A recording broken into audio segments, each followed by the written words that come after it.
All right, so I want to talk about something I've been thinking a lot about lately. VR boxing. Now, it's more than just a game or a fitness diversion. I want to dig into why VR boxing affects people the way that it does. Now, I know rage quitting was a thing before PvP boxing, but it definitely has a different feel when you're in VR and you're fighting against somebody.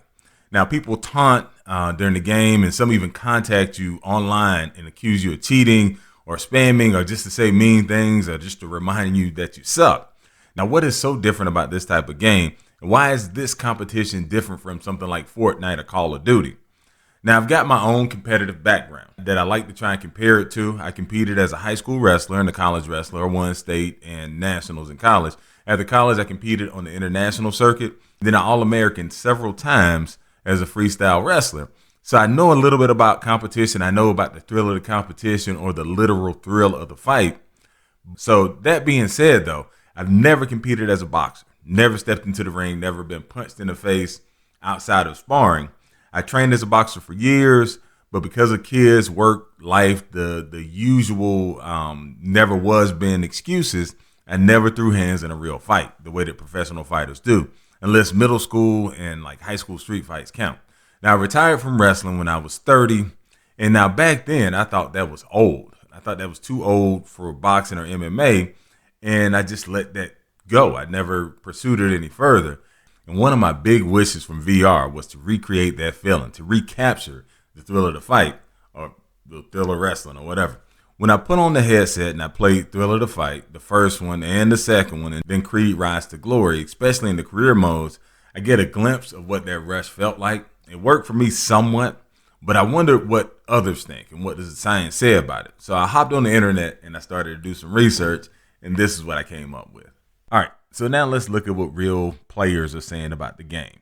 Now, community forums like Reddit, where they gather and they talk about video games, nerdy stuff like that, you see a wide range of reaction. Let's look at some things from Reddit. First, we have a guy who said, it makes you sweat and it's totally worth it. Then another wrote, definitely effective, but obviously not as good as real life. Creed and Thrill of the Fight 2 are the best games for it.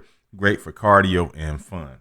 Another said, I played Thrill of the Fight, and it did get me sweaty pretty good. I find it much more so than rhythm boxing games that I've tried. So you do get the physical exertion, you get real sweat. Some treat it as a VR boxing sim for training, for fitness, sometimes for practicing real skills. Some even say skills from real life fighting transfer somewhat into these VR games. That said, others caution against overestimating the realism. As one commenter on the game's forum put it, sure, real world skills help, but the game itself doesn't teach you real world skills that you can automatically take outside and then try in real life. So yes, if you're really good at this game, you can be undefeated. Don't expect to go out into the real world, obviously. Don't expect to be able to beat that guy just because you're good at this game. So the common sentiment is VR boxing can feel real, deliver real intensity, test your reflexes, but it's not the same as stepping into a real fight. Now let's look at what research says about this. Now, research talks about presence, arousal, not like what you guys are probably thinking, emotion, and how VR affects the brain. Studies comparing VR games versus flat screen games find that VR games evoke more pronounced emotions, higher arousal, not what you're thinking, increased cognitive load, and stress compared to flat screen gaming. Another study found that commercial VR games, not necessarily violent ones, produce strong sense of presence, which drives physiological and emotional, lower heart rate variability, heightened fear or stress responses, even after gameplay.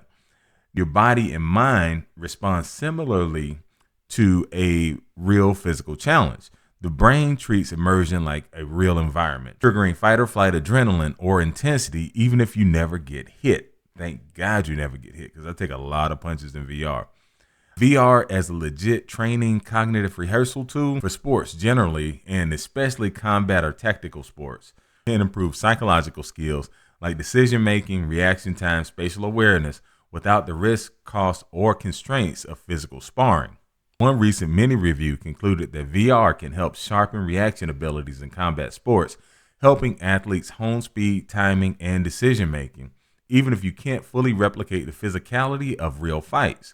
Additionally, a 2025 study on sports training using VR found VR environments often produce decision-making patterns distinct from traditional video-based training, meaning VR's 3D immersive space forces your brain to react as if it was real. In short, VR boxing is more than entertainment. It can function as a cognitive and reflex drill tool, even for advanced athletes. Now, where VR boxing falls short and where the perceptions diverge, lack of real consequences. User and community consensus in VR, you don't get punched back. The opponent is AI. There's no pain, no real damage, no unpredictability. That means much of the raw fear, respect, or adrenaline that comes with stepping in the ring or any type of combat area with a live opponent is missing. Biomechanics and nuance. You can bring real world boxing knowledge into VR, but the game doesn't always distinguish good form from wild swings. Even with all the updates in Thrill of the Fight 2, it's still not perfect. So you might develop habits that don't translate to real fighting or reinforce sloppy mechanics under the guise of effective punches. And I caught myself doing this the way that I've been trained to punch my whole life. I started training to box, never competed. Started training to box in my early 30s, and I've been doing it ever since. And I'm like 40. That's 15 years of training in boxing, and I have to punch differently in VR to get the same effect than I would in real life. So I definitely see. Then there's the emotional and psychological gap. Even though VR triggers physiological arousal, some research indicates that the subjective sense of danger or threat in VR doesn't always map cleanly to real world fear or stress, especially over repeated exposure. So for a guy like me that plays all the time, it's probably not there. So while VR boxing can approximate parts of competition, the sweat, timing, reflexes, it doesn't match everything. Empathy for the opponent.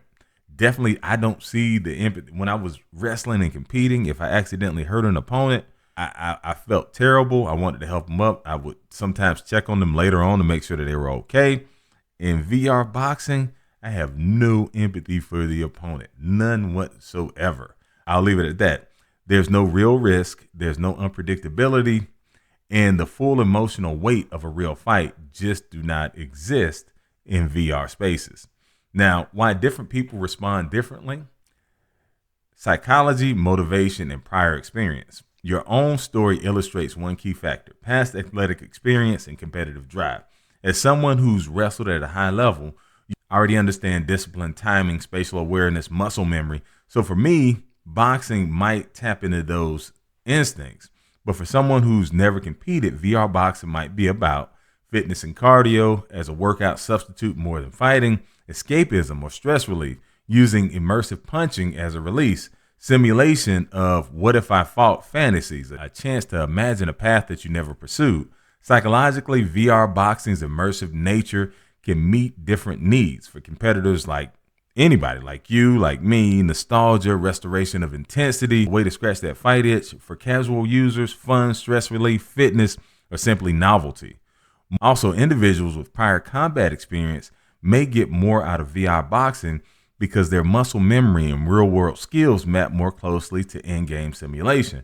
For others, the physiological gap, lack of real consequences, lower stakes, may limit immersion or emotional payoff. My take: why boxing works for me and maybe you, VR boxing is a bridge. It delivers reflex-driven combat, strategy, exertion. Games like Thrill of the Fight 2 or Creed Rise to Glory aren't just flashy entertainment for someone with my background. They can evoke a phantom match feeling. It's not the same as walking into an actual ring or stepping onto a mat, but sometimes I don't need all of that. Sometimes I just want to punch, dodge, sweat, and compete against a challenge that reacts. At the same time, I know it has limitations. If you're looking to get back into real boxing, VR can never fully substitute for real opponents. Real pain, real unpredictability, and real consequences. It can train reflexes, timing, stamina, but it won't teach you how to take a punch or how to read a living, breathing opponent. So for me, and for many guys like me, we've been athletes, busy with work, kids. VR boxing is a reasonable compromise, a way to scratch that itch without really getting yourself hurt, a window to the past version of yourself that doesn't actually get hurt or knocked out. But for everyone expecting a real fight experience, VR is just a glimpse, not the full picture.